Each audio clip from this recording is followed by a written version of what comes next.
Olinglar, bolalar. Da, baba. Qizlar sizlar ham bezgaz uylarga suv tashib joninglarga tegdimi? Yokida kullerda уже suv yetkiza olmayapsizlarmi? Yokida menga o'xshab baland etajda yashasanglar, svet bilan suv birdaniga o'chib qolsa, suvsizlikdan nima qilishni bilmayapsizlarmi? Buni zo'r yechimi bor. Qaranglar.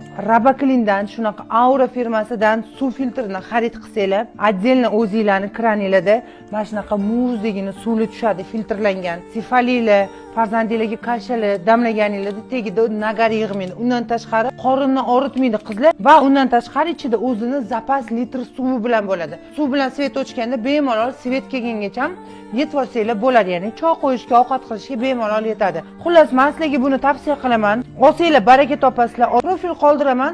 Xohlasanglar oyma-oy bo'lib to'lashga olsanglar ham bo'ladi. Ovotgan kulleringlarni, suvinglarni puliga mashraba qiling, yoninglarga qoladi. Aytgancha, buni podelkalari ham, tufta filtrlari ham bor. O'shalardan ehtiyot bo'linglar. Mash profildan xarid qilinglar.